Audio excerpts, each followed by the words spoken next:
ዶክተር እባክሽን የመጨረሻ አንድ ነገር ብቻ አድርጊልኝ፣ ይህ የመጨረሻ ምኞቴ ነው አለ። ታካሚው ይህንን በሹክሹክታ የተናገረው አይኖቹ በእንባ ተሞልተው ነበረ። ድንግሏ ዶክተር ግን ደነገጠች። ሕይወትን ለማዳን ዓመታትን አሳልፋለች። ነገር ግን አንድም ታካሚ እንደዚህ አይነት ነገር ጠይቋት አያውቅም። የሱ ፍላጎት መድኃኒት አልነበረም፣ ገንዘብም አልነበረም። በዚያ ሆስፒታል ውስጥ ያለ ማንም ሰው ሊገምተው ያልቻለው ነገር እንጂ። ይህ በሽተኛ የጠየቀው ድንግሏን ዶክተር አብራው እንድትሆን ነበረ። በሕይወት የሚቆይባቸውን የመጨረሻ ቀኖች ለማጣጣም ከእርሱ ጋር አብራው እንድትሆን፣ በፍቅር አብራው እንድተኛ ነበር የጠየቃት። ይህ እጅግ አስደንጋጭ ነገር ነው። ለመሆኑ ይቺ ድንግል ዶክተር ከዚህ ሊሞት ጥቂት ቀናት ከቀሩት ታካሚዋ ጋር አብራው የምተኛ ይሆናል? ሁሉንም አብረን የምንከታተል ይሆናል። እናንተ ብቻ እስከ መጨረሻው አብራችሁን ቆዩ፣ ምክንያቱም ይህ ታሪክ እጅግ ያስደምማችኋል። ከመጀመራችን በፊት ግን ይህንን ቪዲዮ ላይክ ማድረግ ፈጽሞ አትዘንጉ። ቻናሉን ሰብስክራይብ በማድረግ ቤተሰብ እንድትሆኑ በአክብሮት ጋበዝናችሁ።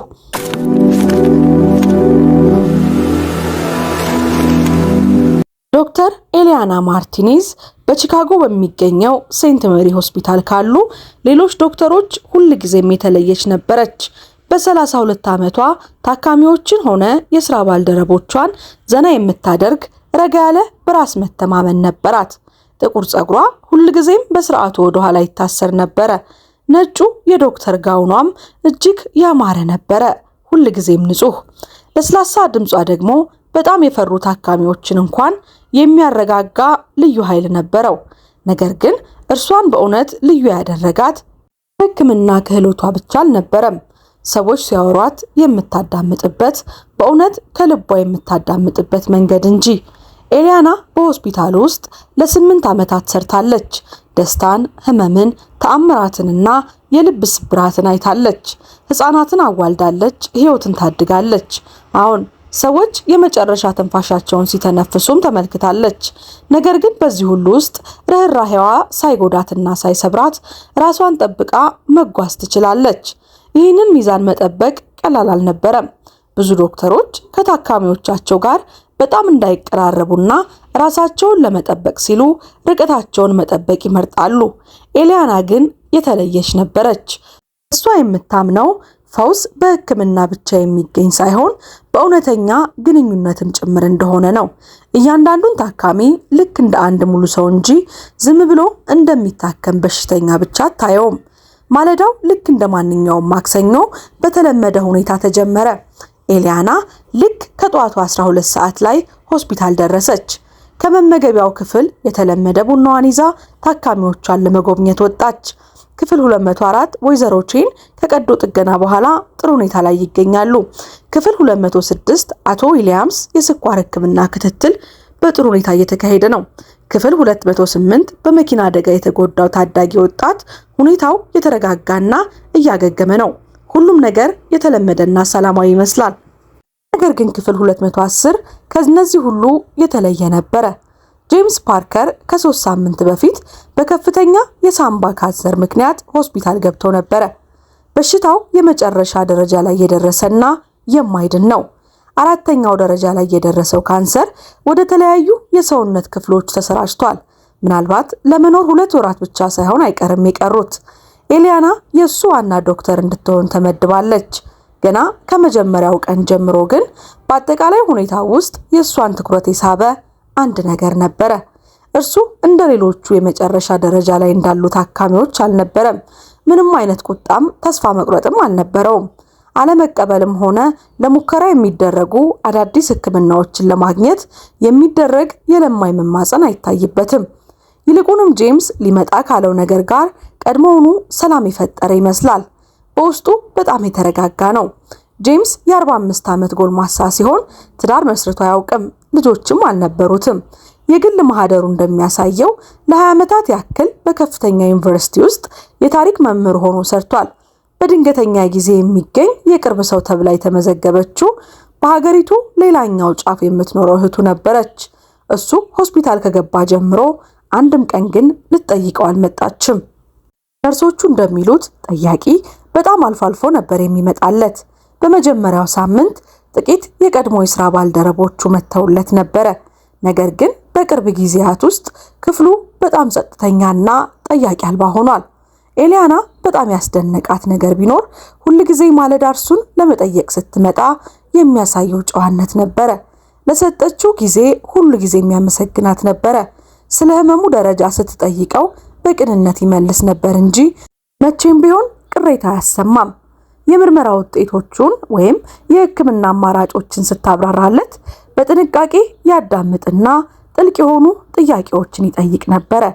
ከዋናው ነርስ ጀምሮ እስከ ጽዳት ሰራተኞች ድረስ ለሁሉም ሰው እኩል ክብርና ደግነት ያሳያል። ኤሊያና ራሷ ከእርሱ ጋር የምታደርገው ጨዋታ በጉጉት የምትጠብቅበት ደረጃ ላይ ደርሳለች። ጄምስ ስለታማ አእምሮና ከባድ የሕክምና ወሬዎችን እንኳን ቀለል የሚያደርግ ለስላሳ ቀልድ የሚችል ሰው ነው። ስለ ውሎዋ ይጠይቃት ነበረ። እንዲሁ ጨዋታ ላይ ያነሳቻቸውን ስለ ህይወቷ የሚናገሩ ጥቃቅን ዝርዝሮቹን ያስታውስ ነበረ። ስለ ጤናዋ ሁኔታ ከባድ ዜና በምትናገርበት ጊዜ እንኳን ሁልጊዜም ፈገግ እንድትል ያደርጋት ነበረ። ነገር ግን ይህ ማለዳ የተለየ ስሜት ነበረው። ወደ ክፍሉ በገባችበት ቅጽበት ጄምስ ባልጋው ላይ ተቀምጦ በመስኮት በኩል የከተማውን ሰማይ ጠቀስ ህንጻዎች በትኩረት ይመለከታል። የጠዋቱ ብርሃን በፊቱ ላይ ለስላሳ ጥላዎችን አጥልተዋል። ኤሊያናም እያለቀሰ እንደነበረ በማስተዋል ፈጽሞ አላቃታትም። እጆቹን በጭኖቹ ላይ አነባብሮ ተቀምጧል። አቀማመጡ ውስጥ ደግሞ ልቧን በሐዘን እንዲያስደነግጥ የሚያደርግ አንድ ነገር ነበረ። ደህና አደርክ ጄምስ? ከኋላው በሩን በቀስታ እየዘጋች በለስላሳ ድምፅ ጠየቀችው።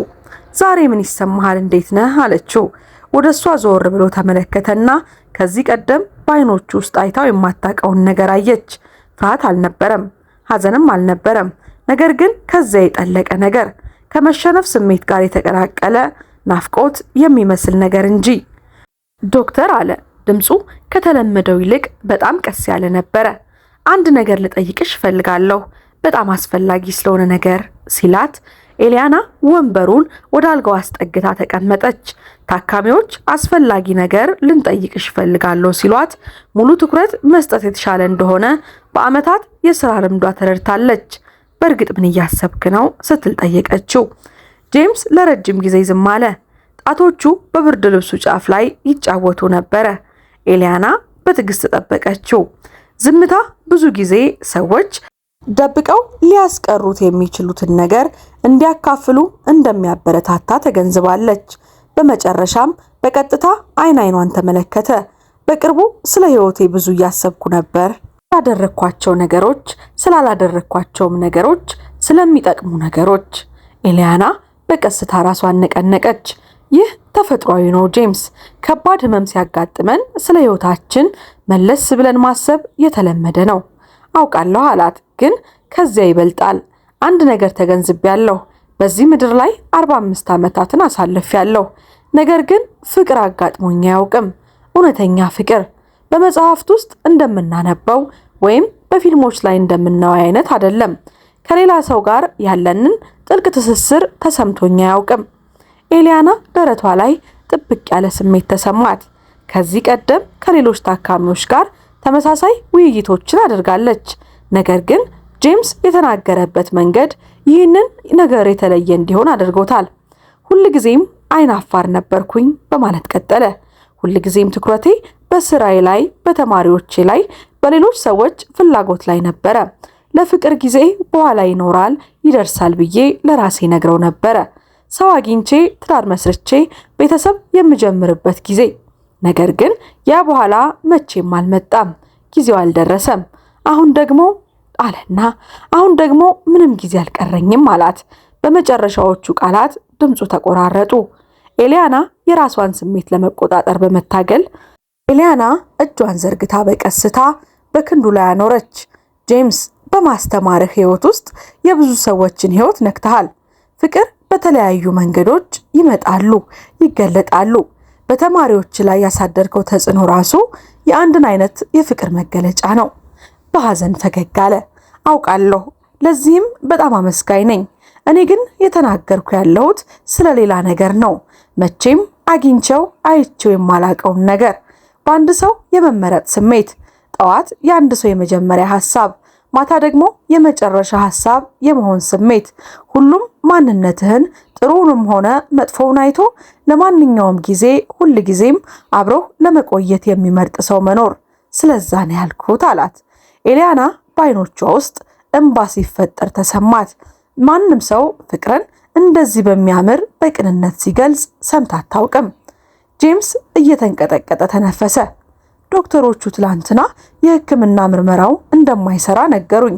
ምናልባት ወራት ሳይሆን ሳምንታት ብቻ ነው የቀሩኝ። ይህ እብደት እንደሚመስል አውቃለሁኝ። ነገር ግን ምን ሊያመጣብኝ እንደሆነ ከማሰብ ማቆም አልቻልኩም። የምወደውን ሰው ማቀፍ ምን እንደሚመስል መቼም አላውቅም። ከነሱ ጎን ጠዋት መነሳት፣ አብሮ የወደፊቱን ማቀድ፣ ያ የወደፊት ጊዜ አጭር ቢሆን እንኳን። በኮሪደሩ ውስጥ ከሚሰማው የሆስፒታሉ የራቀ ድምፅ የክትትል መሳሪያ ለስላሳ ድምፅ በስተቀር ክፍሉ ሙሉ በሙሉ ጸጥ አለ። ኤሊያና እዚያው ተቀመጠችና ክንዱን ይዛ የቃላቶቹን ክብደት በዙሪያቸው ሲያጠላ ተሰማት። ከዚያም ጄምስ በእነዚያ ደግና በደከሙ አይኖቹ ተመልክቶ ሁሉንም ነገር የሚቀይረውን ቃል ተናገረ። ዶክተር ባክሽ የመጨረሻ አንድ ምኞት አለኝ፣ አንድ ምኞት ብቻ አላት። የኤሊያና ትንፋሽ በጉሮሯ ውስጥ ተዘጋ። ምን ሊጠይቃት እንደሆነ ምንም ሐሳብ አልነበራትም። ነገር ግን በድምፁ ውስጥ ያለው ነገር እርሷን በሚመለከትበት መንገድ ውስጥ ያለ ነው። ልቧን በፍጥነት እንዲመታ አደረገው። ደነገጠች። ምንድነው ጄምስ በማለት ድምጿን ቀስ አድርጋ ጠየቀችው። ቀጥሎ የተናገረው ነገር ግን ሙሉ በሙሉ ንግግር አሳጣት።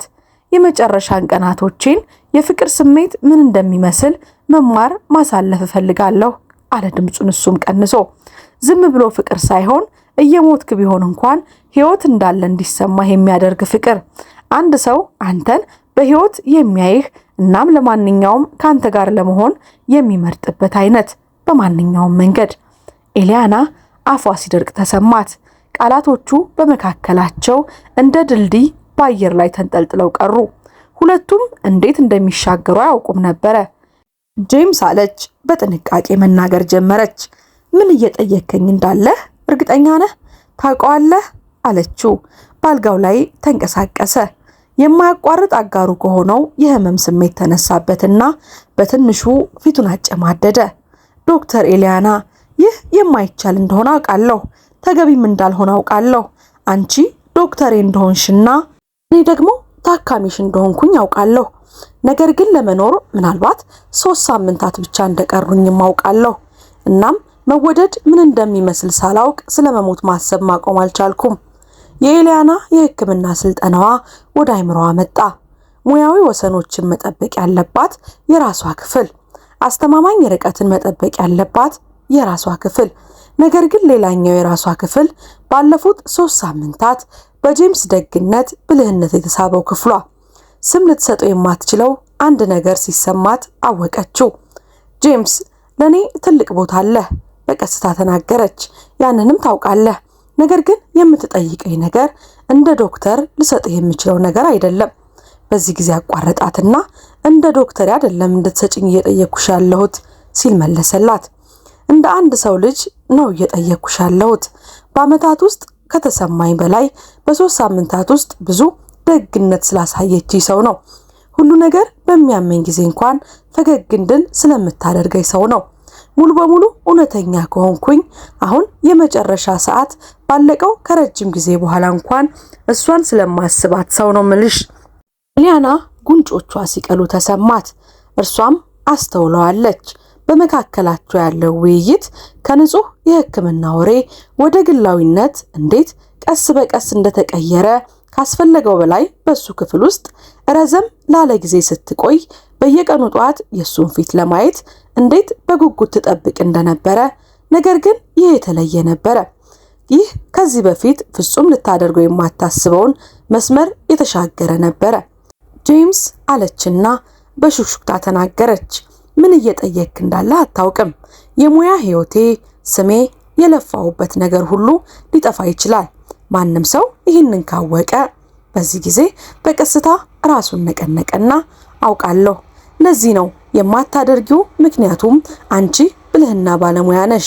ሙሉ ህይወቴም ከፊትሽ አለ። እኔ ግን መጠበቅ ነበረብኝ።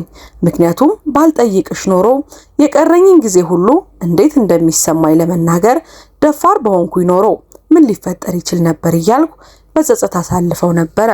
ስለሚሰማኝ ነገር ኤሊያና በድንገት ከተቀመጠችበት ተነሳች። ወደ መስኮቱ ሄደች። ጀርባዋን ሰጥታው ምን እየተካሄደ እንዳለ ለማሰብ እየሞከረች በ8 ዓመታት የሕክምና ስራዋ ውስጥ እንደዚህ አይነት ነገር ገጥሟት አያውቅም። እንዴት ይሰማሃል? ወደ እርሱ ሳትዞር ጠየቀችው። በወራት ውስጥ ለመጀመሪያ ጊዜ በህይወት እንዳለው ይሰማኛል አላት በቀላሉ። ምናልባት ከመጨረሻው በፊት አሁን የሚያምር ነገር እየጠበቀኝ እንደሆነ ወደ እርሱም ለመጋፈጥ ዞረች። በአይኖቹ ውስጥ ያለው እይታ ግን ልቧን ሊሰብረው ተቃረበ። አዘነችለት። ምንም አይነት ማጭበርበር አልነበረበትም። ምንም አይነት እጅግ ያሳዝን ነበረ። በእርሷ ላይ ጫና ለመፍጠር የተደረገ ሙከራም አልነበረም። ንጹህ ታማኝነትና ልቧን እንዲያገግም ያደረገ ተጋላጭነት እንጂ። ጄምስ ብፈልግ እንኳን በሆነ መንገድ ለራሴ ይሄን ነገር ብቀበለው እንኳን እንዴት ሊሰራ ይችላል? ሆስፒታል ውስጥ ነው ያለኸው። ታማሃል። በየጥቂት ሰዓቱ የሚከታተሉ ነርሶች አሉ። ፈገግ አለ። በዚህን ጊዜ ጠዋቱ ሙሉ ከሱ ያየችው የመጀመሪያ እውነተኛ ፈገግታ ነበረ። ስለሱ እኔም እያሰብኩ ነበረ። ትላንት እህቴ ደውላ ነበርና በመጨረሻም ልታይኝ ትፈልጋለች። ለመጨረሻዎቹ ሳምንታት ወደ ቤት ልትወስደኝ ትፈልጋለች። በማውቀው ቦታ እንድሞት ፈቀደችልኝ። የኤሊያና የልብ ትርታዋ ሲፈጥን ተሰማት። እና ከሆስፒታል ልትወጣ ነው አለችው ደንግጣ። ከፈለኩኝ ዶክተር ሪቻርድ በቤቴ ውስጥ የክሊኒክ ክትትል ሊያዘጋጁልኝ እንደሚችሉ ነግረውኛል። የህመም ማስታገሻ፣ ምቾት የሚሰጡ ነገሮች፣ የምፈልገውን ሁሉ። ቆም አለ ከንግግሩ። የምፈልገውን ሁሉ በእውነት ከምፈልገው ነገር በስተቀር። ክፍሉ እንደገና ጸጥ አለ። ኤሊያና የራሷ የልብ ትርታ መስማት ትችል ነበረ። በመካከላቸው የተንጠለጠለውን የውሳኔ ክብደት መስማት ትችል ነበረ። አይደለም ማለት ያለባት ምክንያቶች ሁሉ አሰበች። ስነ ምግባሩ፣ ስብስብነቱ፣ አደጋዎቹ። ነገር ግን ጄምስ በዚህ አልጋ ላይ በየምሽቱ ተኝቶ ሞቱን ብቻውን ሲጋፈጥ እንደገና አሰበችው። ስለ ህይወቷ ጥቃቅን ዝርዝሮችን እንዴት እንደሚያስታውስ አሰበች። ስለ ራሱ ህመም ከመወያየቱ በፊት ሁልጊዜ ስለ ውሎዋ እንዴት ይጠይቅ እንደነበረ፣ በጧቱ ጉብኝቷ ወቅት እንዴት የደስታዋ ምንጭ እንደነበረ አሰበች።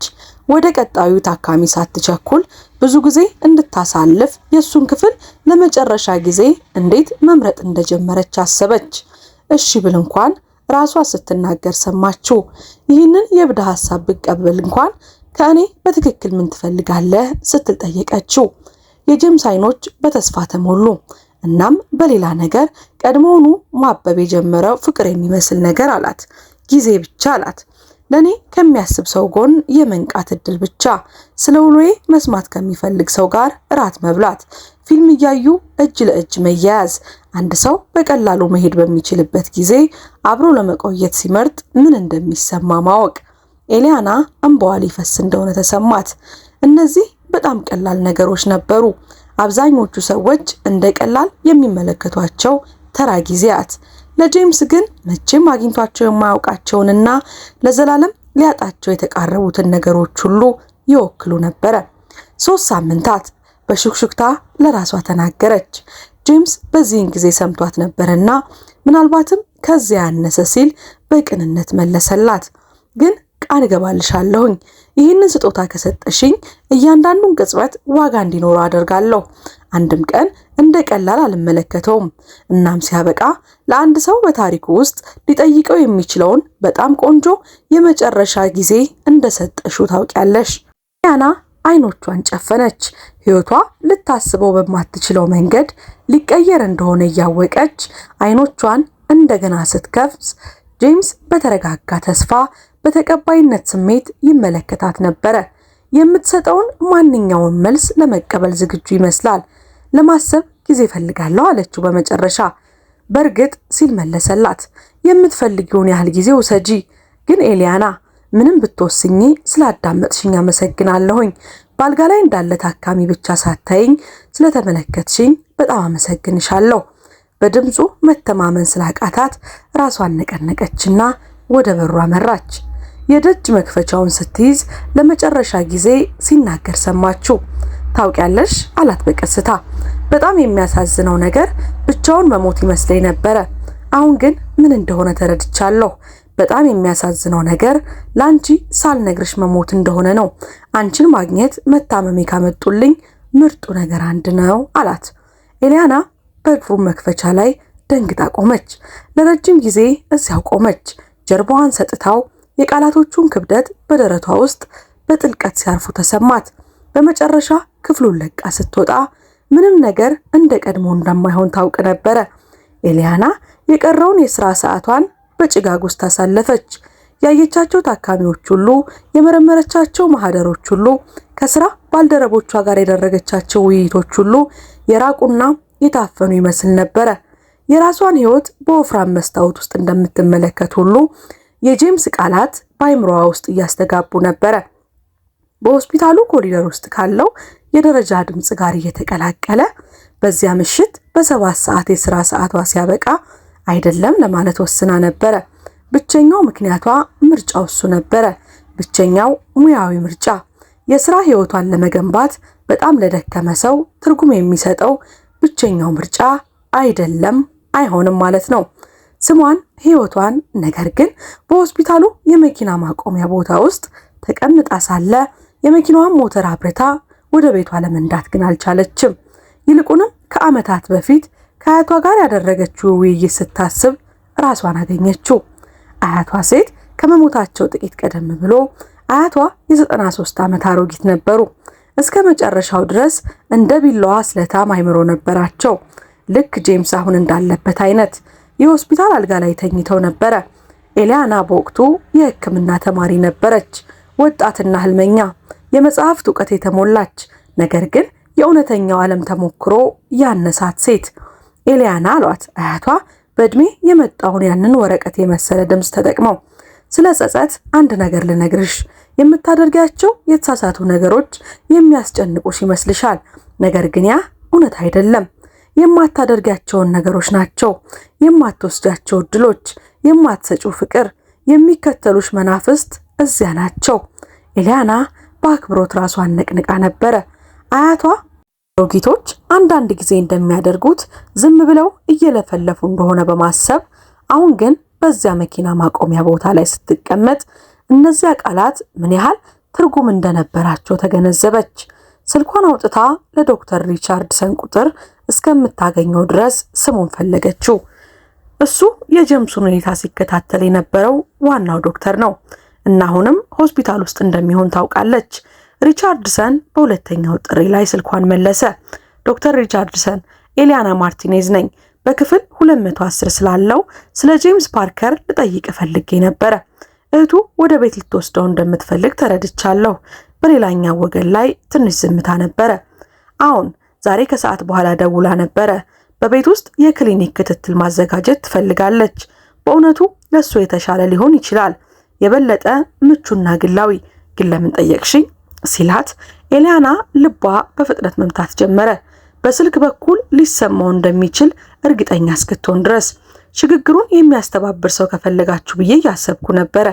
በቤት ውስጥ የሚደረገውን የክሊኒክ ክትትል ዝግጅት ለመርዳት፣ የህመም ማስታገሻ መድኃኒቶችን በትክክል መሰጠታቸውን ለማረጋገጥ። ሌላ ዝምታ። በዚህ ጊዜ ረዘም ያለ ነገር ተፈጠረ። ኤሊያና ይህ ደግነትሽ ነው፣ ነገር ግን ክሊኒኩ የራሳቸው የህክምና ቡድን አላቸው። በጣም ጥንቁቆች ስለሆኑ አትጨነቂ አላት። ፓርከር በጥሩ እጆች ውስጥ ይሆናል በእርግጥ አለች በፍጥነት። እኔም ዝም ብዬ ለ3 ሳምንታት ስከታተለው ነበረ። በዚህ ሽግግር ወቅት የእርሱን ምቾት ለማረጋገጥ ኃላፊነት ተሰምቶኝ ነበረ ስትለው የዶክተሩ ድምፅ ለሰለሰ። ኤሊያና ለታካሚዎችሽ እንደምታስብ ያውቃለሁ። ይህ ካሉሽ ምርጥ ባህሪያት አንዱ ነው። ነገር ግን አንዳንድ ጊዜ መልቀቅን መማር አለብን። የፓርከር ሁኔታ የማይድን ነው። በህክምና በኩል ልናደርግለት የምንችለው ተጨማሪ ነገር የለም። በጣም ደጉ ነገር ክሊኒኩ እንዲረከበውና በክብር እንዲሞት መፍቀድ ነው ሲላት ልክ ነህ ስትል መለሰችለት። ምንም እንኳን ቃላቶቹ በአፏ ውስጥ እንዳሸዋ ቢከብዷትም። ተረድቻለሁ አለችው። ስልኩን ከዘጋች በኋላ ኤሊያና ሌሎች የሆስፒታል ሰራተኞች ሲመጡ ሲሄዱ እያየች ሌላ 30 ደቂቃ በመኪና ውስጥ ተቀመጠች። አንዳንዶቹ የደከሙ ይመስሉ ነበረ። ሌሎቹ ደግሞ ወደ ቤት መሄዳቸው እፎይታ አግኝተዋል። ጥቂቶቹ ልክ እንደሷ እንደሚሰማቸው አይነት ይመስላሉ። ስም ሊሰጡት የማይችሉት ከባድ ነገር የተሸከሙ የሚመስሉ። በመጨረሻም ወደ መሃል ከተማ ወደሚገኘው ትንሽዬ አፓርተማዋ ነዳች። ንጹህ ቦታ ነበረ።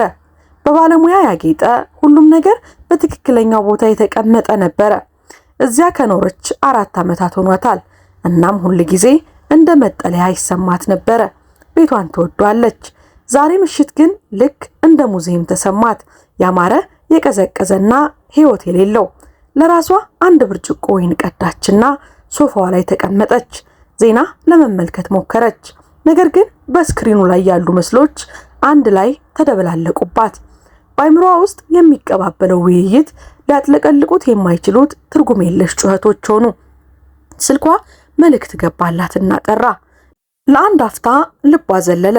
ጄምስ ሳይሆን አይቀርም ብላ በማሰብ ነገር ግን ካሊፎርኒያ ያለችው የደወለችላት እህቷ ማሪያ ነበረች። ስራ እንዴት ነው? ጠፋሽ እኮ ቆየሽ እህቴ የሚል መልእክት። ኤሊያና መልስ ለመጻፍ ከመዘግየቷ በፊት መልእክቱን ለረጅም ጊዜ ተመለከተችው። ስራ ደህና ነው፣ ሁልጊዜም እንደተለመደው ብላ መለሰችላት። ነገር ግን እንደላከችው ወዲያውኑ ይህ ምን አይነት እውነት እንደሆነ ተገነዘበች። ፍጹም ከእውነት የራቀ። ስለ ስራው ምንም አይነት ነገር እንደ ቀድሞ አልነበረም። ስለ ምንም አይነት ነገር እንደ ቀድሞ አይደለም። ማሪያ ተመልሳ ለመደወል ሞከረች። ምናልባት ከሰው ጋር ማውራት ምን እንደተፈጠረ እንዳለ ለማሰብ ይረዳታል ብላ በማሰብ ነገር ግን እህቷ በደስታና በጨዋታ ስትመልስ ኤሊያና ምን ያስጨንቃት እንደነበረ ልታስረዳ እንደምትችል አወቀች። ለማሪያ እንዴት ልትነግራት ትችላለች? አንድ ታካሚ የመጨረሻዎቹን ሳምንታት እሱን እንደምትወደው አስመስላ እንድታሳልፍ እንደጠየቃት እንዴትስ ልታስረዳ ትችላለች? እሷም እሺ ለማለት እየፈለገች እንደነበረ ለማስረዳት እንዴት ትችላለች? ይልቁንም ማሪያ ስለ ልጆቿ፣ ስለ ባሏ፣ ስለ ስራዋ፣ ስለ አንድ መደበኛ ህይወት፣ መደበኛ ውስብስብ ነገሮች ስታወራ ቆየች። አዳመጠቻት። ስልኩን ስትዘጋ በአፓርታማ ውስጥ ያለው ዝምታ ከቀድሞው ይልቅ እጅግ ከባድ ሆነባት። ኤሊያና ረጅም ሻወር ወሰደች። ሙቀው ግራ መጋባቷን ያጥበው ዘንድ ተስፋ በማድረግ ነገር ግን በውሃው ስር ቆማ ሳለ ስለ ጄምስ ፊት ማሰቧን አላቆመችም። ፍቅርን መቼም አለማወቅን ሲገልጽ የነበረውን ጄምስ የመመረጥ ስሜት መቼም ሳይሰማው ስለመሞት ሲናገር በድምጽ ውስጥ የነበረውን የጸጸተኝነት፣ ተስፋ የመቁረጥ ስሜት። ስለ ራሷ ህይወትን ማሰበች። ስለ ራሷ በጥንቃቄ ስለተገነባው የጊዜ ሰሌዳዎቿ፣ የኃላፊነትና የሙያ ስኬቶች ዓለም። በእውነት በህይወት እንዳለች የተሰማት መቼ ነበረ? የሚያስፈራትን ነገር ያደረገችው መቼ ነበረ? ከቀጣዩ የሥራ ግምገማዋ ወይንም የሕክምና ኮንፈረንስ ባለፈ ትርጉም ያለው ነገር ያደረገችው መቼ ነበረ? እውነቱ ግን ማስታወስ አልቻለችም። በዚያ ምሽት ኤሊያና በአልጋዋ ላይ ተኝታ ጣሪያውን በትኩረት እየተመለከተች በአይምሮዋ ውስጥ የተለያዩ ሁኔታዎችን ታሰላስል ነበረ። እሺ ብትልስ? የጄምስን የማይቻል ጥያቄ በእውነት ብታደርገው እኮ ዝግጅቱ ብቻውን በጣም ከባድ ይመስላል። ከስራ ፍቃድ መውሰድ ይኖርባታል። የእረፍት ቀናትን በመጠቀም ሁልጊዜ የምታስተላልፈውን ወደ አውሮፓ ለምታደርገው ጉዞ ያስቀመጠችውን ቀናት፣ የት እንደምትሄድና ለምን እንደምትሄድ ለስራ ባልደረቦቿ፣ ለጓደኞቿ፣ ለቤተሰቦቿ መዋሸት ይኖርባታል። ነገር ግን ትልቁ ጥያቄ በእውነት ልታደርገው ትችላለች ወይ የሚለውን ነው። ሊሞት 3 ሳምንታት ከቀሩት ሰዎች ጋር ማሳለፍ ትችላለች? እሱን እንደምትወደው አስመስላ እጁን መያዝ፣ አብራው መመገብ፣ ከሱ ጎን መተኛት፣ ይህ ሁሉ ጊዜያዊ እንደሆነ እያወቀች በሱ ሞት እንደሚያበቃ እያወቀች የእውነት ታደርገው ይሆን? እናም እነዚህን ነገሮች ማድረግ ብትችልስ በእሷ ስሜት በኩል ምን ያህል ዋጋ ያስከፍላታል? ለወደፊት ግንኙነቶቿ ምን ትርጉም ይኖረዋል? የራሷን ስሜት የመተማመን ችሎታዋንስ ወዴት ያመራዋል? በሌላ በኩል ደግሞ አይደለም ብትል ምን ያህል ዋጋ ያስከፍላታል? የቀረውን የሙያ ህይወቷን ምን ሊፈጠር ይችል ነበረ እያለች በማሰብ ታሳልፈዋለች? ወይንስ የመጨረሻ ደረጃ ላይ ያለ ታካሚ ባጋጠማት ቁጥር ስለ ጄምስ ታስባለች? ለአንድ ሰው ሊሰጥ የሚችለውን በጣም ትርጉም ያለው ስጦታ የመስጠት እድል እንዳመለጣት እያሰበች ኤሊያና ስትገላበጥ አድራ ምንም ሳትተኛ ልክ የጧቱ አላርም ቀሰቀሳት። ከ5 ሰዓት ተኩል በኋላ ወደ ሆስፒታል ተመልሳ ታካሚዎቿን ጄምስን ጨምሮ ትጎበኛለች። እርሱ የእሷን መልስ እየጠበቀ ይሆናል፣ ምናልባትም እያነበበ ወይንም ተኝቶ። ነገር ግን በእውነቱ በሩን በትኩረት እየተመለከተም ሊሆን ይችላል። በአክብሮት ካለው እምቢታ ውጪ በሌላ ነገር እንድትገባ ተስፋ በማድረግ በጠዋቱ ጉብኝቷ ወቅት የእሷ የደስታ ምንጭ እንደሆነች የተናገረውን አሰበ። እውነቱ ግን እሷም በእሷ ቀን ውስጥ የደስታ ምንጭ ሆና ነበረ። ከእርሱ ጋር የምታደርጋቸው ውይይቶች በዕለቱ ውስጥ በጣም የምትጠብቃቸው ክፍሎች ሆነው ነበረ። ምክንያቱም እየሞተ ስላለ አይደለም፣ ስላዘነችለትም አይደለም። ነገር ግን እሱ ደግና ቀልደኛ ስለነበር በእውነት እንደ አንድ ሰው ለሷ ፍላጎት ስላለው እንጂ። አንድ ሰው ኤሊያናን ጄምስን በሚመለከትበት መንገድ የተመለከታት መቼ ነበረ? እንደ ዶክተር ማልትሬንስ ሳይሆን ብቁዋ ዶክተር፣ ነገር ግን እንደ ኤሊያና አሮጌ ፊልሞችን የምትወደውንና ሕይወቷን ለማዳን እንኳን ማብሰል የማትችለውን እና አሁንም ማብራሪያ ከመስጠቷ በፊት የምትጨነቀው ሴት። ስለ ፍቅር ሕይወቷ በደንብ አሰበች። ይልቁንም ስለሌለው የፍቅር ሕይወቷ። በዓመታት ውስጥ ጥቂት ግንኙነቶች ነበሩ፣ ነገር ግን ምንም የዘለቀ አልነበረም። ሕክምና በጣም ጥንቃቄ የሚበዛበት የሙያ መስክ ስለሆነ ነገሮች ሲከብዱ ሁል ጊዜ ከፍቅር ይልቅ ስራዋን ትመርጣለች። ለራሷ ለፍቅር ጊዜ በኋላ ላይ ይኖራል ትላለች። ራሷን ካደላደለች በኋላ የሙያ ግቦቿን ካሳካች በኋላ ነገር ግን በቅርብ ጊዜያት ያ በኋላ መቼ ይመጣ ይሆን እያለች መጠራጠር ጀምራለች። በ32 ዓመቷ ስኬታማ ዶክተር ነበረች። በገንዘብ በኩል የተረጋጋች፣ ትፈልገዋለች እፈልገዋለሁ ብላ ያሰበችውን ሁሉ ማግኘት ማድረግ የምትችል። ታዲያ ለምን አንዳንድ ጊዜ በጣም ባዶነት ይሰማታል? ለምን ምሽት ላይ ተኝታ ይህ ብቻ ነው እያለች ታስባለች? ምናልባት የጄምስ ጥያቄ በጥልቀት የነካት ለዚህ ሳይሆን አይቀርም። ምናልባት በሱ ጸጸት ውስጥ የራሷን የተወሰነ ክፍል አይታ ሊሆን ይችላል። እውነተኛ ህይወት ለመኖር ትክክለኛውን ጊዜ ስንጠብቅ ህይወት እያመለጠችን እንደሆነ ተገንዝባ ይሆናል። ኤሊያና ባልጋዋ ላይ ተቀመጠችና መብራቱን አበራች። መኝታዋ ጠረጴዛ ላይ የምታስቀምጠውን ማስታወሻ አንስታ ዝርዝር መጻፍ ጀመረች። የጥቅምና ጉዳት ዝርዝር አይደለም፣ የሁኔታውን አመክንዮአዊ ትንታኔም አይደለም፣ ሌላ ነገር እንጂ። ጄምስ ባለፉት 3 ሳምንታት ስለራሱ የነገራትን ሁሉ ጻፈች። ለታሪክ ያለውን ፍቅር፣ ለማስተማር ያለውን ፍቅር፣ ስለ ለስላሳ ቀልዶቹ፣ በተማሪዎቹ ህይወት ውስጥ ለውጥ አምጥቶ እንደሆነ እያሰበ የሚጨነቅበትን መንገድ፣ ከእህቱ ጋር ያለውን ግንኙነት በአመታት ርቀት ምክንያት ውስብስብ ቢሆንም አሁንም በፍቅር ላይ የተመሰረተ እንደሆነ ስትጽፍ ኤሊያና ዝም ብላ ስለ አንድ ታካሚ ብቻ እያሰበች እንዳልሆነ ተገነዘበች። ስለ አንድ ሰው ሙሉ ሰው እያሰበች ነበረ። በሆስፒታል አልጋ ላይ ብቻውን ከመሞት የተሻለ መጨረሻ የሚገባው ህልሞችና ፍርሃቶች ያሉት እውነተኛ የሰው ታሪክ። ስለጠየቀው ነገር አሰበች። የወሲብ ግንኙነት አይደለም፣ ወይንም የሆነ ምናባዊ ፍቅር አይደለም፣ ነገር ግን ቀላል ሰውኛ ግንኙነት እንጂ። ለሱ ከሚያስብ ሰው ጎን የመንቃት እድል፣ ጸጥተኛ እራቶች፣ እጅ ለእጅ መያያዝና ለአንድ ሰው ትልቅ ቦታ እንዳለው መሰማት። እነዚህ ለሷ ልትሰጠው የምትችላቸው ነገሮች ነበሩ፣ እንደ ዶክተርነቷ ክብሯን የማይነኩ ነገሮች። ምክንያቱም ከእንግዲህ እሷ የሱ ዶክተር አትሆንም። አንዴ ለክሊኒክ ክትትል ከሆስፒታል ከወጣ በኋላ የህክምና ግንኙነታቸው ያበቃል። ከዚያ በኋላ የሚሆነው ነገር በሁለቱ አዋቂዎች መካከል የሚሆን ነገር ነው።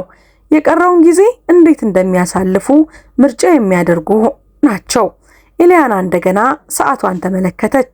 3 ሰዓት ከሩብ ሆኖ ነበረ። ማስታወሻ ደብተሯን ዘግታ መብራቱን አጠፋችው። ነገር ግን ተመልሳ ለመተኛት አልሞከረችም። ይልቁንም በጨለማ ውስጥ ተኝታ በደረቷ ውስጥ አንድ ነገር ሲቀየር ተሰማት። እርግጠኝነት አይደለም፣ ገና ነው። ነገር ግን አስፈሪም ወይም የማይቀየር የመሰለውን የውሳኔ ጅማሮ ነበረ። ወደ ጄምስ ክፍል ገብታ የሁለቱንም ህይወት የሚቀይር ምላሽ ትሰጠዋለች። ያ ምላሽ ምን እንደሚሆን አሁንም እርግጠኛ አልነበረችም። ነገር ግን ከተነጋገሩ በኋላ ለመጀመሪያ ጊዜ እንደገና መተንፈስ እንደምትችል ተሰማት። ከመስኮቷ ውጪ ከተማዋ ማብቂያ የሌለውን እንቅስቃሴ ተመለከተች። እዚያ የሆነ ቦታ ላይ ሰዎች በፍቅር ይወድቃሉ፣ ምርጫዎችን ያደርጋሉ፣ የህይወታቸውን አካሄድ የሚቀይሩ። ምንም እንኳን አደጋዎች ቢኖሩም ግንኙነቶችን ለመፍጠር እድሎችን ይሞክራሉ። ምናልባት እሷም የምትቀላቀልበት ጊዜ አሁን ሊሆን ይችላል። በማግስቱ ጠዋት ከኤሊያና ስሜት ጋር የሚስማማው አመዳማና ካፌ የበዛበት የአየር ሁኔታ መጣ። በሆስፒታሉ አውቶማቲክ በሮች ስትገባ ያገኘችው እንቅልፍ ቢበዛ የ2 ሰዓት ያህል ነበረ። በሊፍቱ በተወለወለው ብረት ላይ የሚታየው ነጸብራቅ ለዚህ ማስረጃ ነበረ። ከዓይኖቿ ስር ጥቁር ክቦች፣ ጸጉሯ እንደወትሮ አልተስተካከለም። የማይቻል ከሚመስለው ውሳኔ ጋር የምትታገል ሴት ስውር ምስልን ተመለከተች። የጠዋት የተለመደ ተግባሯን ያለምንም ስሜት በልማድ ብቻ አከናወነች። ከካፍቴሪያው ቡና መጠጣት፣ ህመምተኞችን ዝርዝር መፈተሽ፣ ከነርሶች የተተወውን የሌሊት ማስታወሻዎችን መመልከት። ሁሉም ነገር ልክ እንደ ህልም ነበረ። የምታውቀው ነገር ሁሉም እንግዳ የሆነበት ህልም ውስጥ የምትንቀሳቀስ ያህል መሰላት። የጄምስ ክፍል በዝርዝሯ ውስጥ የመጨረሻው ነበረ እና በበሩ ትንሽ መስኮት በኩል ወደሱ ስትቃረብ የእርምጃዋ ፍጥነት እየቀነሰ መጣ። ካልጋው ላይ ቀና ብሎ ተቀምጧል። የከተማውን ሰማይ መስመር በትኩረት ሲመለከት አየችው። በሆነ ምክንያት ካስታወሰችው በላይ ትንሽና ደካማ ይመስላል። ወደሷ ዞር ብሎ ተመለከተና ከመናገሩ በፊት በሷ አይኖች ውስጥ ያለውን ጥያቄ አየች። ጄምስ እንደምን አደርሽ ዶክተር አላት። ድምፁ ጥንቃቄ የተሞላበትና የተረጋጋ ነበረ። ዛሬ እንዴት ነሽ ብሎ ጠየቃት ድጋሜ። ኤሊያናም ደህና ነኝ፣ በጣም አመሰግናለሁ። የምታውቀውን ወንበር ወደ አልጋው አስጠግታ ተቀመጠች። እንዴት አደርክ? እንቅልፍ ወሰደህ? እንዴት ነበር አዳራ አለችው። ጄምስም ደህና አልነበረም፣ በአይምሮዬ ውስጥ ብዙ ነገሮች ነበሩ አላት። ላፍታ እርስ በርሳቸው ተያዩ። ሁለቱም ሊያደርጉት ስለሚገባቸው እውነተኛ ውይይት ዙሪያ ጥምጥም እየሄዱ መሆናቸውን አውቀዋል። ኤሊያናም ጄምስ አለችው። ከዚያም እንደገና ቆመች። በእንቅልፍ እጦት ሌሊት ውስጥ ይህንን ቅጽበት በሐሳቧ ደጋግማ ተለማምደዋለች። ነገር ግን አሁን እዚህ ስትደርስ የተለማመደችው ሁሉ ምን እንደምትለው ጠፋባት። አሁን በቦታው ስትሆን የተለማመደቻቸው ቃላት በቂ እንዳልሆኑ ተሰማት። ጄምስ ችግር የለውም አላት በቀስታ። ምላሹ አይ ከሆነ እረዳሻለሁኝ። በዚህ ሁኔታ ውስጥ ጨርሶ ላስገባሽ አይገባኝም ነበረ። ይቅርታ አድርጊልኝ አላት። ኤሊያና ጉዳዩ ያ ነው። በዚህ ሁኔታ ውስጥ የከተትከኝ አይመስለኝም። እኔ አስቀድሜ እዛው የነበርኩ ይመስለኛል። አንተ ግን እንዳየው ረዳኸኝ እንጂ አለችው። ቅንድቦቹ በጥቂቱ ተነሱ። ነገር ግን ምንም አልተናገረም። ኤሊያና በጥልቀት ተነፈሰችና ስለ ፍቅር፣ ስለ ጊዜ፣ ስለ መመረጥ ምን እንደሚሰማ ሳታውቅ መሞት እንደማትፈልግ የተናገርከው ነገር ያሰብኩ ነበረ። እናም አንድ ነገር ተረዳው። በጣም ብዙ ዓመታትን በጥንቃቄ በሙያዊ ብቃት ሁሉም ሰው እንደሆነ የሚጠብቀኝን ሰው በመሆን አሳልፌያለሁኝ። በዚህ መካከል ግን ራሴን መሆን እንዴት እንደረሳሁኝ አስታወስከኝ። ጄምስ ምንም ሳይንቀሳቀስ አሁንም እያዳመጣት ነው። እኔም እየጠበቅኩ እንደነበረ ተረዳሁ። ለመሞት ሳይሆን ለህይወት እድሎችን ለመሞከር፣ ለስሜቶች ለመገዛት። አንድ ሰው ከዶክተር ነጭ ካፖርት በላይ የሆነው ማንነቴን እንዳይ ለመፍቀድ ስጠብቅ ነበረ አለችው። ጄምስ ኤሊያና አላት በቀስታ። ኤሊያና በቀጥታ አይኖቹን ተመለከተችው። ኤሊያና ካንተ ጋር ሄዳለሁኝ። አሁንም ከፈለከኝ የመጨረሻ ቀናት ፍቅር ምን እንደሚመስል እኔም እየተማርኩ አብሬ ማሳለፍ ፈልጋለሁ። ጄምስ በዚህን ጊዜ የሰማውን ማመን አልቻለም። በትኩረት ተመለከታት። ጄምስ እርግጠኛ ነሽ? ምክንያቱም አንዴ ይሄንን መስመር ከተሻገርን ሁለታችንም ወደ ኋላ መመለስ የለም ሲላት፣ ኤሊያና ፈርቻለሁ። ነገር ግን ባለፉት ዓመታት ከማንኛውም ነገር በላይ ልክ በዚህ ነገር እርግጠኛ ሆኜ አላውቅም። ምናልባት ድፍረት ማለት ያ ነው። ደህንነቱ ስለተጠበቀ ሳይሆን ትክክል ስለሆነ ስለሚያስፈራ ነገር ማድረግ። ጄምስ እጇን ለመያዝ ዘረጋ። እርሷም እንደዚያው ፈቀደችለት። መዳፉ በጣም ሞቋል። አያያዙ የዋህና የጸና ነበረ። ጄምስ አሁን ምን ይሆናል? ኤሊያና አሁን ይህንን እንዴት እንደምናሳካው እናስባለን። ነገ እህትህ ወደ ቤት ልትወስድ ትመጣለች። አሁንም ካንተ ጋር እንዴት ትፈልጋለህ ስትለው ከማንኛውም ነገር በላይ በጣም እፈልግሻለሁ አላት፣ እጇን ጨመቅ እያደረገ። ኤሊያናም እንግዲያውስ እንዲህ እናደርጋለን፣ ከስራ እረፍት ወስዳለሁኝ፣ ለበላዮቼ ለቤተሰብ አስቸኳይ ጉዳይ እንደሚያስፈልገኝ ነግራቸዋለሁ። ሙሉ በሙሉ ውሸት አይደለም ስትል በፈገግታ ጨመረችበት። ጄምስ ከዚያ በኋላስ እኔ በሌለሁበት ጊዜስ? የጄምስ ጥያቄ በመካከላቸው በአየር ላይ ተንጠልጥሎ ቀረ። ኤሊያና ስለዚያ ክፍል ላለማሰብ እየሞከረች ነበረ። እርሱን እንደምታጣ ያወቀች ሰውን መውደድ ምን ማለት እንደሆነ። ኤሊያናም አላውቅም፣ ምናልባት አዝናለሁ። ከዚያም ካለን ጊዜ ውስጥ አንድ ሰው ሙሉ በሙሉ መውደዴ እንዴት መኖር እንደምችል ለማወቅ ሞክራለሁ። ሊዲያ ሊገጥም የሚገባው ችግር ይመስለኛል። ጄምስ እጇን ወደ ከንፈሮቹ አስጠግቶ በቀስታ ሳማት። ጄምስ አመሰግናለሁ ስላየሽኝ፣ ስለመረጥሽኝ፣ ይህንን ስጦታ ስለሰጠሽኝ አላት። ኤሊያናም ስለጠበከኝ አመሰግናለሁ። የሚያስፈልግህ ነገር ለኔ ለመንገር ደፋር ስለሆንክ፣ በህይወት መኖርና ደህንነትን መጠበቅ አንድ አይነት አለመሆናቸውን እንዳስታውስ ስላደረከኝ አመሰግንሃለሁኝ። ለተወሰነ ጊዜ እጅ ለእጅ ተያይዘው ተቀመጡ። ሁለቱም አብረው በሚኖራቸው ቀሪ ጊዜ ውስጥ ትልቅ ትርጉም የሚኖረውን ውሳኔ ማድረጋቸውን ተገንዝበዋል። ኤሊያና በመጀመሪያው በሜፕል ስትሪት ወደሚገኘው አነስተኛ ቤቱ ከገባች ከ3 ሳምንታት በኋላ ጄምስ ፓርከር በአንድ ማክሰኞ ጧት በሰላም አረፈ። ይህ በሆነበት ጊዜ እርሷ ከጎኑ ተኝታ ነበረ፣ እጁን ይዛ። የፀሐይ መውጫው በመኝታ ቤቱ ግድግዳ ላይ ወርቃማ ጨረሮቹን ሲልክ እየተመለከተች ነበረ። በእነዚያ የመጨረሻ ሳምንታት ውስጥ 23 ቀናትን አብረው አሳልፈዋል። እርሱ የተመኘውን ሁሉ አድርገዋል። ለረጅም ጊዜ ለመቆም አቅም ባጣበት ጊዜ እንኳን አብረው ራት አብስለዋል። በሶፋ ላይ ተቃቅፈው የድሮ ፊልሞችን ተመልክተዋል። ስለ ተማሪዎቹ፣ ስለሷ የልጅነት ጊዜ፣ ሁለቱም ስለሚወዷቸው መጽሐፍት ተነጋግረዋል። በነጎድጓድ ጊዜ እጅ ለእጅ ተያይዘው ብዙም በማያስቁ ቀልዶች እንኳን አብረው ስቀዋል። ከሁሉም በላይ ጄምስ ጠዋት መጀመሪያ ላይና ማታ መጨረሻ ላይ ለአንድ ሰው በአእምሮ ውስጥ መሆን ምን እንደሚመስል ተምሯል። ኤሊያናም ፍቅር ሁል ጊዜ ለዘላለም እንዳልሆነ ተምራለች። አንዳንድ ጊዜ ልብሽ እንደሚሰበር እንኳን እያወቅሽ ሙሉ በሙሉ ለመክፈት ደፋር መሆን ማለት ነው። በቀብር ስነ ስርዓቱ ላይ ኤሊያና ሕይወታቸውን ስለቀየረው መምህር የተናገሩ በደርዘን የሚቆጠሩ የቀድሞ ተማሪዎችን አገኘች። ጄምስ ስለ አንድ ነገር ተሳስቶ እንደነበር ተረዳች። ያለ ፍቅር አልኖረም ነበረ። ላስተማረው ሰው ሁሉ ፍቅርን በነፃ ይሰጥ ነበረ። እርሱንም በጣም ይወዱት ነበረ። እርሱ ግን ምንነቱን አላወቀም ነበረ። ዶክተር ኤሊያና ማርቲኔዝ ከ6 ሳምንታት በኋላ ወደ ሴንት ሜሪ ሆስፒታል ተመለሰች።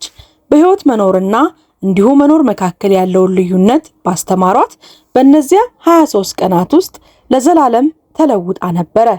ከጄምስ ጋር ስላሳለፈቻቸው ጊዜ ለህዝብ በግልጽ ተናግራ አታውቅም። ነገር ግን የሚያውቋት ሰዎች አንድ የተለየ ነገር አስተዋሉባት። የበለጠ ፈገግ ትላለች፣ በጥልቀት ታዳምጣለች። እናም ተራ የሆኑ ቅጽበቶችን ድንቅ እንደሆኑ በመረዳት ዳግመኛ አቅልላ አታያቸውም። አንዳንድ ጊዜ ለአንድ ሰው ልንሰጠው የምንችለውን ትልቁ ስጦታ መድኃኒት ወይም ገንዘብ አይደለም። በመጨረሻዎቹ ቅጽበታቸው ውስጥ የመወደድ የመታየትና የመከበር ስሜት እንዲሰማቸው ማድረግ ብቻ ነው። እናም አንዳንድ ጊዜ ያንን ስጦታ ስንሰጥ እኛም እንደነሱ በኩል ደረጃ እንደሚያስፈልገን እንረዳለን። ውድ የሀበናብ ክሮኒክልስ ቤተሰቦቻችን ለዶክተር ኤሊያና ምን ተሰማችሁ? ስላደረገችውስ ነገር እንዲሁም ስለ ታካሚዋ ድፍረት፣ ዶክተሩን ስለጠየቃት እጅግ አስገራሚና የማይደፈር ጉዳይ ምን ታስባላችሁ? እናንተ በሱ ቦታ ወይም ደግሞ በዶክተሯ ቦታ ብትሆኑ ምን ታደርጉ ነበረ? ሐሳብ አስተያየታችሁን በኮሜንት ሴክሽን ላይ አስቀምጡልኝ። ታሪኩን ከወደዳችሁት ላይክ ማድረጋችሁን አትርሱ። እንዲሁም ለቻናላችን አዲስ ከሆናችሁ የቻናሉን ሰብስክራይብ በማድረግ ቤተሰብ እንድትሆኑ በአክብሮት ጋበዝናችሁ። ከዚህ ቀደም የሰራናቸውን ፕሮግራሞች በቻናላችን ገብታችሁ እንድትመለከቱ እየጋበዝን የወደዳችኋቸውን ፕሮግራሞች ደግሞ ለወዳጅ ዘመዶ ማጋራት አይዘንጉ። እኛ ከወዲሁ ተሰናበትን። መልካም ቆይታ